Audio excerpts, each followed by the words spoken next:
Well, hello. Welcome to the Creative Writing Life podcast, where we talk with writers from all mediums and genres about themselves, their work, and advice they have for writers. I'm your host, Paul Zeidman, and my guest today is the author, Eric Rickstad. We're going to be talking to him about, well, we have this book, Remote the Six, and his other book, Remote the Five, but we're going to be talking about both books. Eric, welcome to the Creative Writing Life podcast.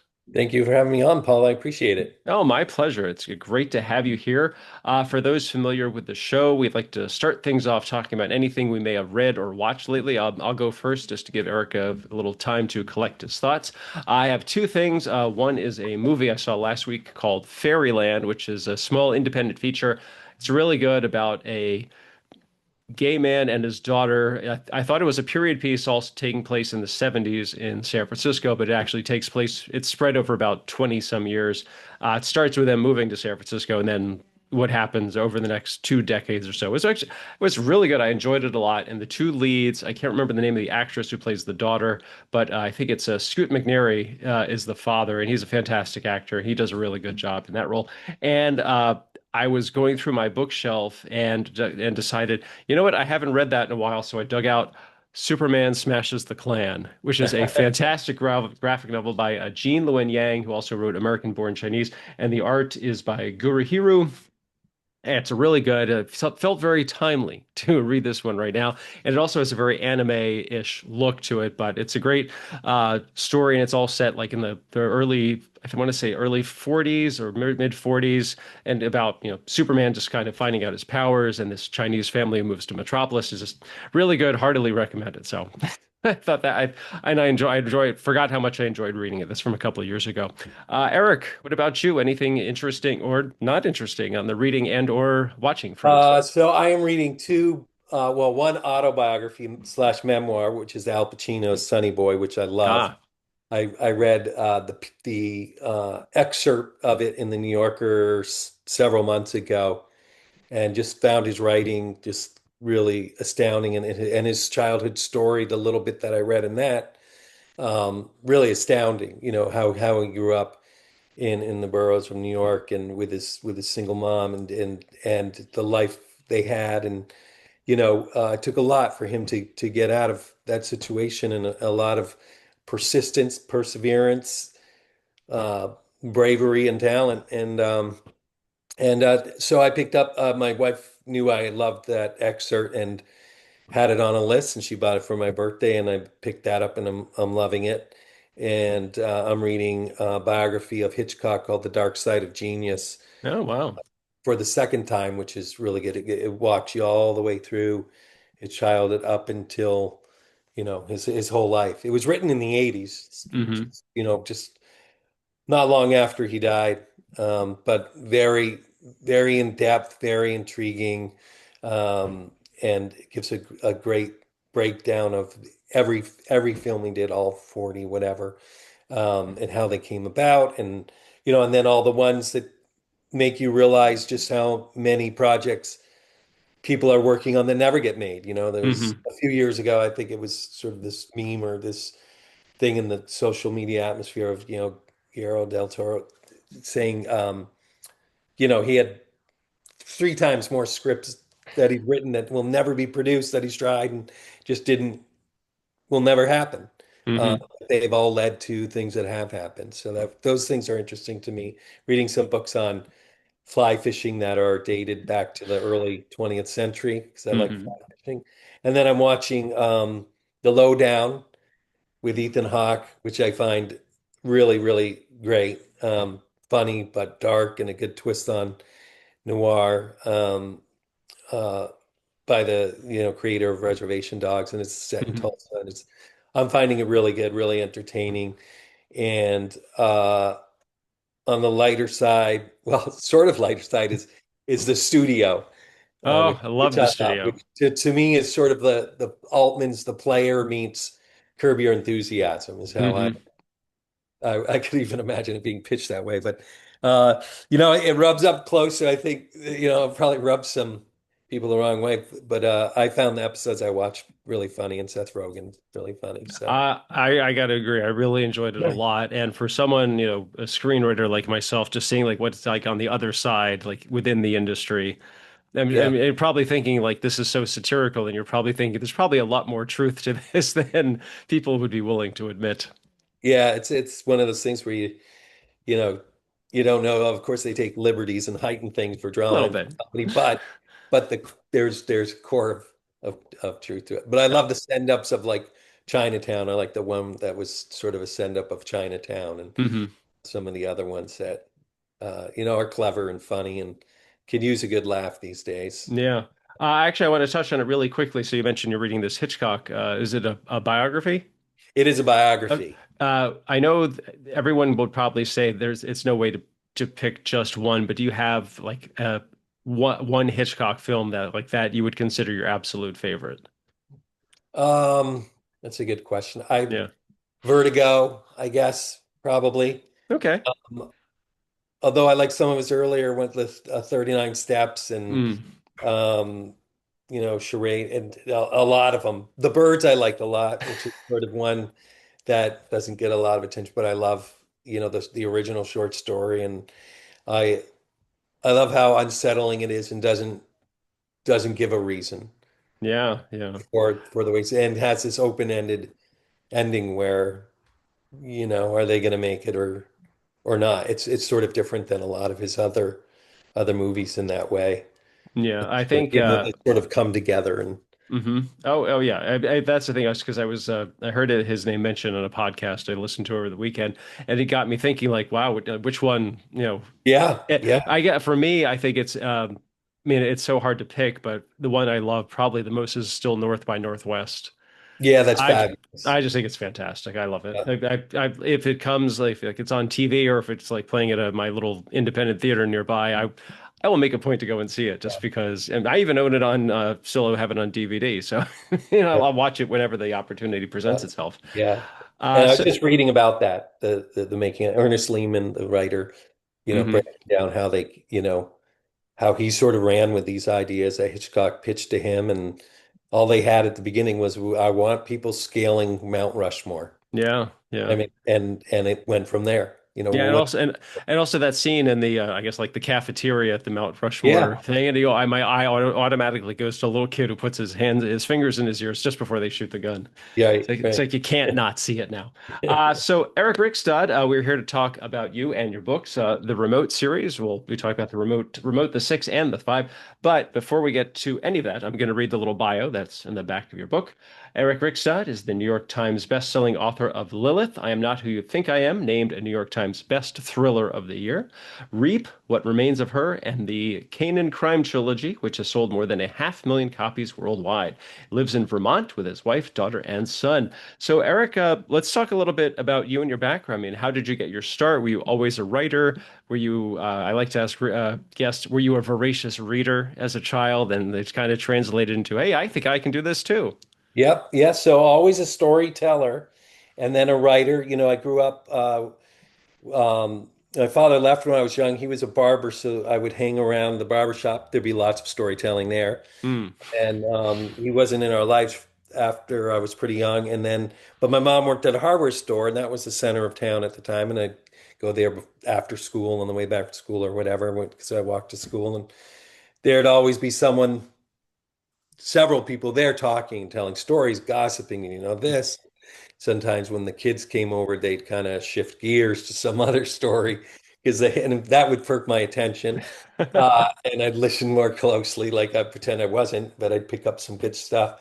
And I liked that. My mom was a big storyteller, and she was a huge Hitchcock fan. I saw Hitchcock on VHS, I think, when I was 12. She's like, you got to watch this movie. And she was a big Richard Widmark fan and oh, wow. loved Okay. noir. And she loved, Kiss of Death was her favorite uh, a movie of his. And she used to tell me if, I kept acting up, I was going to get the kiss of death, which meant I was pushed down the stairs. I was going to say that's the one with the old lady getting pushed down Yeah, the get the stairs. old lady. And then when she got older and was actually in a wheelchair, I said, hey, Mom. And that was her humor, though. You could joke with her about that and say, Mom, watch what you're saying, because now's the time you're really going to get the kiss of death. So I would tell stories, and I read a lot. I read a lot when I was a kid in third, fourth, fifth grade. And in fifth grade, I was in a literary luncheon with about 7 other kids. where the librarian we'd be, it was a book club and we'd read a book. We'd read Encyclopedia Brown or Judy Oh. Blume or whatever it might be, Great Brain or something. A Rich Roald Dahl. I was very influenced by him, and then we'd have a book club at lunch, bring a bag lunch, and we discuss a book in basically the principal's little conference room. Hmm. And I was always fascinated by reading and how, I'd be scared reading a Roald Dahl, or I'd laugh reading a Roald Dahl. At one page I'm laughing, and the next I'm scared and disturbed, and sometimes I'm both at the same time. And think even in third grade, like, how did he do that? Hmm. How did with just these figures typed on a page make me respond this way?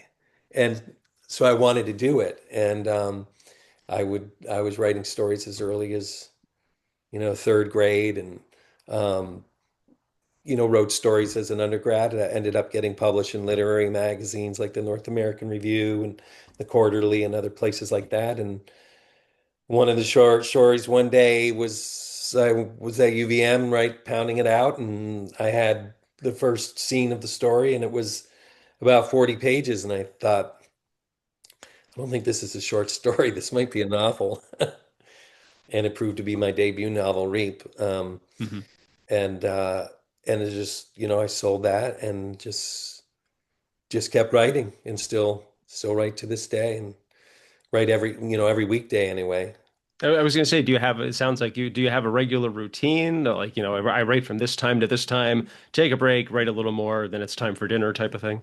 Yeah, I write every weekday. And write, you know, after the kids are off to school, I'll sit down and write from, 8:15 in the morning till noon, 12:30. My wife and I will walk our beagle, or walk without the beagle if we want to break from the beagle. And, come back after 45 minutes in the lunch, and then till 3 or whatever o'clock, and then pick up the kids, and then usually till 5 or so. And then sometimes I write on the weekend, or I'll write after people are in bed, depending on how, you know, something might have hold of me that I really want to get Hmm. down on paper. Sure, I was going to say, do you take a break on the weekends, just kind of like to, I want to say, maintain that humanity, so you don't get, it's not all this obsession about, oh, I got to get some pages done, or I got to write Yeah, this many yeah. words today. Yeah, and with two kids and my wife, and I love being with them, and I have other interests and stuff, and I know it will be there for me Mm. one day. When I was younger and when I was single, or when we didn't have kids, I would write, you know, constantly. Hmm. When I was writing my first novel, I wrote, 12, 14 hours a day, Mm. That not sounds that sounds exhausting. it was, it was. Hmm. But I loved it. Okay. So this is what I like to call, so Eric, give us either what some people call it the elevator pitch or the cocktail party pitch for the remote series. I mean, so if someone, you meet someone says that, and what are you working on? Oh, I'm working on this new book. It's going to be a multi-part series. And they're like, oh, well, what's it about? And you would say, Well, I would say it's about a manhunt for a serial killer who can see exactly with his mind what the FBI and his pursuers are doing in any given moment. So how do you catch a killer that can see your every move and mhm. try to catch him? Okay, that's great, and that's I mean, I didn't really know much about the books going into them, and so it was a lot of it was a learning experience for me, but also Yep. getting to know all these characters. So, what would you say was the inspiration for this? Did you just think, oh, hey, this would be a cool idea, or maybe like a story in the news, or as you said, something you saw in the New Yorker? Yeah, well, so it was a cool idea. This idea of, are people really able to do this? The CIA, it started with recognizing that the CIA actually, researched and experimented with people in what are called remote viewers. That's the title of the books. Um, and studied it and did experiments on it and had a program called Stargazer that um, went for about a decade, especially at the height of the Cold War, where they thought the Russians were doing it too. They could find people that could see things remotely with their minds that were happening live at the time. Along the same time the CIA was doing, experiments with LSD, and literally mega dosing agents to see what it did. Did it give you any sort of insights or abilities or um, and that's not to say that it all worked out and they Hmm. proved it could be done, but it was an interesting place to start for fiction. These clandestine, people didn't even know it was being done because it was being Hmm. done by the CIA. We didn't learn about it for decades, that they were doing these types of things. And then I saw Wormwood, the a documentary by Morris, and that was about a CIA agent who fell to his death out of a hotel window. And there was another that was with the who was doing LSD trials at the time, and his son never thought that it was an accident, that the CIA somehow was behind it. And then I learned about this Pat Price, who was a cop in Santa Barbara, who supposedly using remote viewing learned about helped them find the kidnapper of Patty Hearst. Hmm. Um, and that's sort of that's a something that actually happened, that he's, sort of identified this person he never seen in a lineup, supposedly based on sort of identified the car. Um, and it's on record as such. There's a little bit of gray area in there, but anyway, I ran with it thinking, I've always wanted to write sort of a manhunt, FBI serial killer type book that goes across the country, has that sort of manhunter or Red Dragon, Hmm. um, Silence of the Lamb type feel. I love the show Mindhunter, which this is sort of, addresses that stuff, and profiling, and thought, well, what if both the person pursuing them had that ability, the same ability as the killer, that so they can both see each other? How that would be sort of almost an ultimate cat and mouse. And how do you work yourself out of those challenges? Because if they both can, in some ways, if you don't handle it right, it could release all the tension, because then what do you do with it? If he can see him and he can see him, then you know where's the suspense? Where's the so that was fun to work out as a writer as well. Actually, that kind of is the inspiration for my next question. Like, what was your process for putting the story together? I mean, was there a big outlining process? Did you have to, like the meme with the guy with all the cards and the strings connecting them, like, oh, this can lead to this. Oh, but I've got to put this over here. I mean, what was your process for just kind of putting it all together? So I did outline some loosely, but really, I know that, and I don't normally do that, but I also know the reason I don't usually is because when I have tried it, I know the book takes on a life of its own for me. It's very hard for me to say, well, no, no, no, I got to write about this because that's chapter 8, Hmm. and the much greater part of me is like, no, who cares? You know, this is where we have arrived. So I started it like a conventional suspense novel, like it would, procedural, where um, the FBI agent who wants nothing to do with this remote viewer, and it's kind of a classic setup where they're thrown together to work together, um, is at a crime scene, and he's at another dead end, and these families are being murdered in their homes and arranged in mysterious ways, and he's at a loss. And the FBI director himself has said, I want you to work with this remote viewer because we're really up against it. And normally he'd just send the guy packing, but when it's the FBI director himself that's sort of vetted this guy, it opens questions for him, who's very much a cynic, very much a skeptic, as I am. And so what I also did was try to make it so that this remote viewer he's in the beginning forced to work with, um, I wanted this person to feel really legitimate Hmm. as you went along. Like he needed to prove to me as the writer, he needed to prove to the reader and prove to Lucas Stark, the FBI agent, that he's as, verifiably legitimate as you could be. There's still always going to be that shadow of a doubt that is this guy, you know, conning me somehow or doing something else besides remote viewing? Is he in on it? Is there, Hmm. so which adds suspense when there's doubt, despite what seems like, incontro I can't even say it, but evidence um, that you can't deny. But it adds a level of tension where you're not always sure um, if he's if there's something else going on. That raises a great point. So, a key part of any kind of storytelling is that you want to have conflict, and you Right. have it in spades in these books. I mean, did you approach each scenario with an attitude of here's what I want to happen, here's how it could all go wrong, and here's the aftermath? And did you ever hit any roadblocks or decide something wasn't working and then you had to go back and fix it, or you just said, you know what, let me just do a hard left turn and try something entirely different? Yeah, yeah, that happens all the time with every book I write, and with these books in particular. There were logistical things. There was, of course, if he can see them, how can they get close to him? And that was a challenge to figure out. How can they actually catch up with this guy if he can see, oh, they're getting on a plane in Newark to fly out to Boulder where I am, or whatever.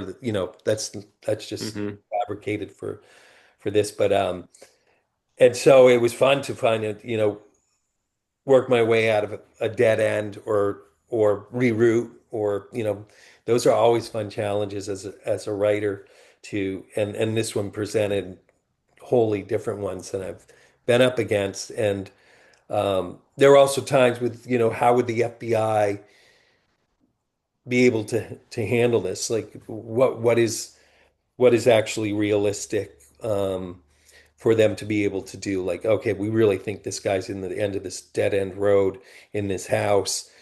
We don't have time for a warrant. What can they do? What would they do? Not that you can't break rules of real life in writing fiction because it's done, but I wanted to stick to it as much as I could. And in that case, I talked to a couple FBI agents who were career Hmm. special agents, and they gave me a lot of great insight as to how to work my way out of situations I'd worked my way into. And then I have a friend here where I live in Vermont who's the head uh, Lieutenant Sergeant, homicide and major crimes detective for the state of Vermont. And so I can text him or I'll see him. We both pick up our kids at school at the same time. And I'll say, hey, That is something I had something I wanted to ask you as part of the acknowledgments section in the back of the books. You credit the help from numerous law enforcement personnel. As you said, their info was really helpful, but also did it maybe contribute to or influence like big changes that you had? Maybe you had a storyline going this way and you ask them, and would this happen? They say, oh, no, no, that's we that's not standard operating procedure. This is how we would do it. Then you'd have to go back and fix, adjust, or edit, or what have you. yeah, yeah. There were a couple times where my friend in particular, the homicide detective, helped me out a lot, where he was like, well, you really, one of them was, how long can I keep somebody, Hmm. to interrogate them without being charged? And I needed them to be off off the street for longer than I could legitimately do it. So he's like, no, and now most readers wouldn't care or even think like, you know, uh, okay, so they're just keeping this guy and questioning him, it's so, but I had to figure out a way to either one, shorten the time that um, I could have him, before he had to be on the street and get done what I needed to get done in a much quicker time, or figure out, if there was something I could charge him with to keep him there. So I had to sort of rework that entirely. And then one thing through the FBI agents I learned, which was interesting because I had a lot of questions about surveillance because there's a lot of metaphors or analogies going on, especially in book one, the six, where Lucas Stark, the FBI agent, actually puts surveillance cameras in his own home without his wife knowing it because he's Right. he's worried about them and he's suspicious about things, and he goes when they're not there. And he has a friend from the FBI give him this surveillance stuff that he puts in smoke alarms and thermostats and stuff. And so I had questions for these FBI agents like, well, is there something like that, or to be able to hear someone from, and they basically said, look, as far as surveillance is concerned, if you can think it, the scenario, can I surveil someone in this circumstance? We've been doing it for 2 decades. Hmm. So you don't have to worry about something you sort of make up being ludicrous. Too out there. Yeah, too absurd or too technologically impossible or whatever. If you can posit it, then we can do it. And we've probably been doing it for 2 decades. Oh So man. it's like, okay, well, that's good. Then I can just sort of go with it, you know, type thing. Okay. So with stories like these, it seems like it might be really easy for things to go off track. So how are you able to keep the focus on the story? Because I mean, you have so many subplots and so many characters that you're dealing with, and we'll get to this in a minute about like different points of view for each chapter that it's a lot to keep track of. I mean, just as a reader, it's a lot to keep track Yeah, of. As the yeah, writer, as the creator of this world and all the characters in it, how are you able to maintain like that steady flow and just keep things okay, here is the engine driving the story. How do I make sure to stay focused on that and not get too distracted or have, oh my gosh, suddenly, why did I just write those 30 pages that have nothing right, to do with what I'm trying to do? right. That's great. I'll trust the writing process itself, and I do a lot of rewriting and a lot of rewriting, and I'll do a pass that might be solely for character development, and I'll read only with that in mind. Then I'll read with only dialogue in mind. Where can I cut dialogue down to the bare bone? And then I'll do, some that will address the core of the thing. Look for places where I'm veering off too much in a particular scene or going down a dead end that doesn't really, it's nice, I liked it, but it never comes back around the way I needed it to, or the book needs it to. So a lot of rewriting and rereading of it over and over again. I think more in general, more than maybe some other writers do, where um, I might have rewritten certain passages or sections, 20 times or 30 times and a lot of that involves the logistics of never giving the reader, especially with this type of book, a reason to put the book down. So constantly I try to write like sort of cliffhanger type chapter endings or switch to a different character so at least it has that feel. Now you've left this person and you're going to have to wait to see how how that is addressed later. So you're toggling back and forth. But that's always a challenge. And I trust that you said, well, why did I write those 30 pages? I've come to trust that in my process anyway, that even if I never use those 30 pages, they've probably led to something, that was useful. It triggered something that allowed me to write a really important chapter. Or really, I'll be writing those 30 pages and, make a note over here to off to the side. Oh, remember this. And if I hadn't just tracked down those 30 pages that maybe never themselves make it in the book, I wouldn't have arrived at that Mm. key element that plays a major role maybe and how something unfolds. For one of my novels, I one time wrote, and usually I'll save chunks like a junkyard, Sure, sure. have all these parts like a lot of writers do, and it's easier for us now than ever. Um, you know, for the last 30 years with Word and stuff was before when they were on a typewriter. You didn't have the ability to say, well, I'm not going to use this here, and I know it, but uh, I'm going to cut and paste it and save it somewhere else. And a lot of things have been reused and repurposed in other novels, or short stories have become chapters in novels, or the first chapter of a novel, that type of thing. And I usually save my, well, there was one time I wrote like 200 pages that were just garbage. I mean, they were loose. It wasn't great writing, and I was lost, and I was just writing and writing, and but it finally clicked to the thing I needed to get to. But I literally just cut, captured and deleted everything else. Like poof, it was gone, because I knew. there's no repurposing this. Well, I was going to But say that. I arrived at the place I needed to Sure, sure. I was going to say eventually. that that's like a key rule of writing, no matter Yeah, what you're writing, is that don't throw anything away. yeah, That there's always you might need it, not need it right away. You might need it, a couple of years down the road. But if you still have yeah, it, you might think, oh, hey, this, I could use that scene I didn't use in the, 3 books ago. yeah, yeah. Happens. Uh, it's pretty common for me anyway. Oh, yeah, it happens a lot with me. Yeah, I yeah, have a lot of files that yeah, I always tend to overwrite, especially when I'm putting the story together and outlining yeah, that yeah, things yeah, that I think I'll need, and then end up I cut them, but I'll just kind of like shove them down to the bottom of the document so yeah, that they're yeah, there, so I could cherry pick if needed, or if or again use it for something else in the future. yeah, yeah, yeah. I find that very helpful myself. hmm I wanted to ask you. So each chapter of the book, again, we're talking about with Eric Rickstad and his book, The Remote Series. This is the six. Oh, get this one here too. Oh, I'm holding it very poorly. And the five.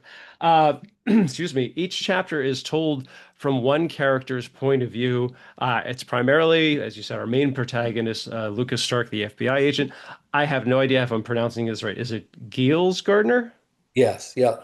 Okay, so he's the also the remote viewer for on working for the FBI, and the antagonist known as Q. So why did you take this kind of approach and not like just a straightforward third person narrative? Stark walks over to Giles and says, et cetera, and then and Q Q runs out the room type of thing. It's always from like almost a first person perspective.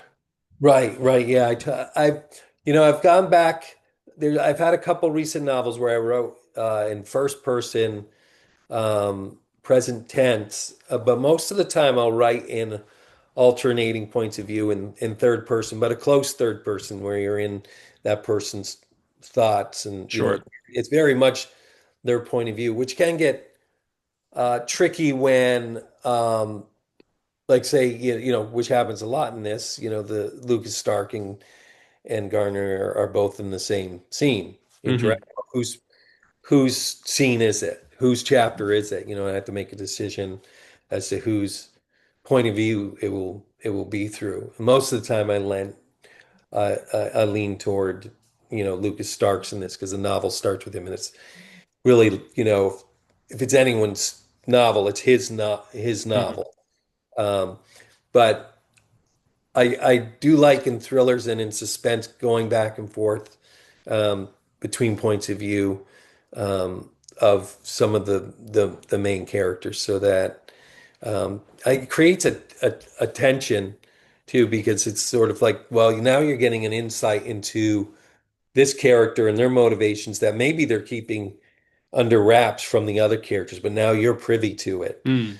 You know, like Stark putting the surveillance equipment in his own house. He knows that, and you know that, but now he's never revealed that to anyone, so that the other characters don't know that he's doing this thing. Or of course, with Q being they put the antagonist and the killer.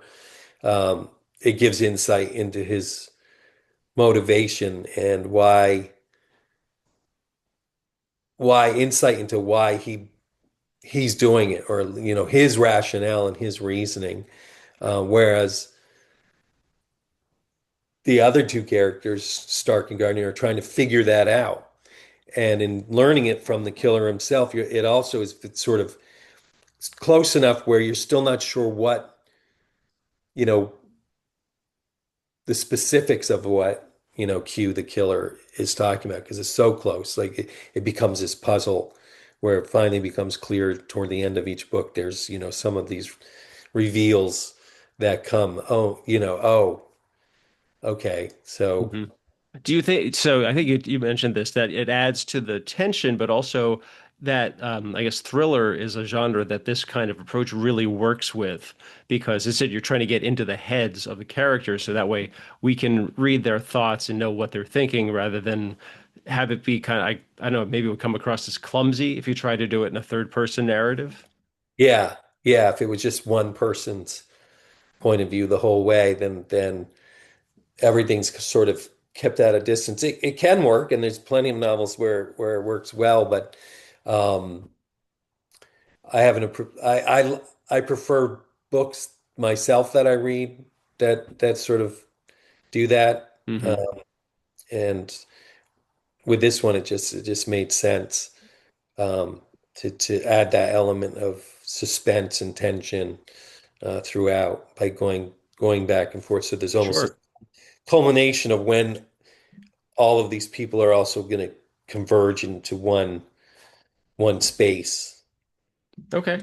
So one detail that I noticed kept appearing throughout both books, that the inclusion, I guess what could be called everyday details, like there's a scattered handful of sentences that add that extra layer of realism. And the one thing really stood out to me, I forget which book it's in, but it's like the chapter takes place in a diner.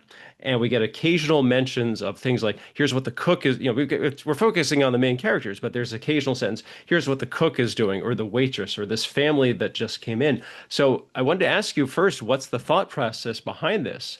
And do you put those kinds of details in, again, to add that sense of realism that it's not just, we're just focusing on our characters, that, they're part of this bigger world? Yeah, yeah, and I've always enjoyed that, and you know, I think setting is should be a character in itself. Everything should sort of reveal character. The type of car a person drives can reveal a lot about themselves. The type of car they would never drive, reveals a lot about themselves. Or the clothes they wear, or the way they talk. So yeah, when they're in, and I love writing about, you know, diners and bowling alleys and restaurants and fairs and places we've all been, or even schools, or wherever. And I love writing. It's fun to write those flourishes and to kind of see, like, you know what's going on around them, and put a few in there. So it's nice that you sort of mentioned it, because I enjoy doing it. And to me, as a reader, it always, because I think Dennis Lehane does it well. I mean, so many, Donna Tartt, I mean, there's so many great writers that just do these, little things that remind you, yeah, they're in this greater world. They're investigating this guy, this really, violent criminal. They're in the middle of nowhere in Oklahoma or wherever they might be. Right. They don't really trust each other. Yeah, and meanwhile, you know, they're both ordering something entirely different. Garner's like getting tea all the Hmm. time, playing with his tea, you know, his tea bag, and whereas Stark might be getting a strawberry shake or something. And but what's going on around them, and I've worked in restaurants and I've worked in stores, and it's fun to sort of just immerse them in it. And I write, it's sort of what's been called by other people, and what has been seen as sort of like a cinematic way, Hmm. where, and so I just see things in that way. So I write them down that way. And I like movies where, there's something going on over here in the restaurant when people are in the booth in the back, plotting a crime, or, that famous diner scene at Winky's in Mulholland Drive, Sure, there's sure. all these little things going on besides that intense moment of him telling him about that dream. But there's, people going about their business. Did you ever get a note maybe from an editor or a proofreader who said why why do do they did it, has anybody found it distracting, or are they more like the same mindset, like, hey, this is a really great detail, it makes it a little more realistic? Yeah, for the most part, yeah, no one's ever pointed it out in a negative way. Most of them feel like it steeps the reader and the characters in their setting and in their place. I mean, I'll go through and I'll cut, I might have 7 sentences like that in a diner scene and be like, okay, now I got to pick three, so that, Sure. it doesn't become distracting, or it doesn't take away from, it's like, well, the next time they're in a diner, I can use one of the way through, you know, use that somewhere else, or Well, because there's always something going on in the background yeah, no matter what. yeah, yeah. So, and Okay. it's a good way to establish a scene too, Hmm. to lay out, the type of place they're in. Sure, sure. Okay, so I want to ask you, so we have remote the six and remote the five. Does that mean we should expect remotes four, three, two, and one? It's quite likely that they'll be coming. Yep, yep. Okay, so I think the five came out a little bit earlier this year. Came out in July. It came out Yep. in July. So do you have a designated, target date or time frame for the four? Nothing targeted yet. Okay. Yeah, but Is it still being written? yeah, and I'm working on some. Yeah, and I'm working on some others as well. Yeah. Okay, I also want to ask, I mean, do you have any other works that are, not part of the remote series that, are like in various stages of development, or like maybe, I'll spend one day on this book, this remote, and the next day is on, Project C or whatever you want to call it. Yeah, yeah. I'm always working on, and short stories that come up and screenplays, and other novels. There's a sort of a family crime saga that I'm finished up that's set in the Pacific Northwest Oh, okay. about two brothers. So yeah, I'm always working on something. Okay, that is phenomenal. So where can people find out more about you and your books? I mean, is there a website or social media that they can check out? Yep. So my website's just ericrickstad.com. And the place I'm most active these days is Instagram, and that's Eric Rickstad author. Okay, and so again, the books are yeah, I'm not used to dealing with the two books. So we have Remote the Six and Remote the Five. Now, these are both in hardback. Are either of them available in paperback yet, or even like on a Kindle? Not yet. Yeah, well, they're available on Kindle and audio. Yeah. But probably, next year, usually a year lag between the hardcover and the paperback. So I expect, the six will come out in paperback around spring next year, Aprilish, because it came out in hardcover in March, and then next summer, July-ish, will be the paperback for the five. Okay, well, I will also add that, we are starting to enter the holiday season. So if there's someone in your life who really enjoys a good, a taut thriller, so to speak, Eric's books, The Remote, The Five, and The Six. I start with The Six because that's the first book in the Yep. series. Yep. It's a great series, and it's a really fast and entertaining read. And if you're a huge fan of this, and you're definitely going to love this kind of thing. Eric, thank you so much for being here today. Thanks for having me, Paul. I appreciate it very Oh, much. my pleasure. And again, it's Eric Rickstad and books Remote the Six and Remote the Five. Viewers and listeners, if you enjoyed today's show, please hit like. Feel free to leave a comment and subscribe. For my social media, you can check out my screenwriting blog. That's maximumz.blog. For Twitter, I'm at maximum_Z, and Blue Sky and Instagram is at Pez Screenwriting, just like the candy, but it's still me. And this show has its own account on Twitter. It's at Podcast CWL, also Podcast CWL on Blue Sky. And feel free to check out my Go Ahead and Ask books, the ones on Amazon about screenwriting and pie. Like I said, that's Eric. I'm Paul. This has been the Creative Writing Life podcast. Thanks for listening. Stay safe, stay healthy, and most importantly, go write something.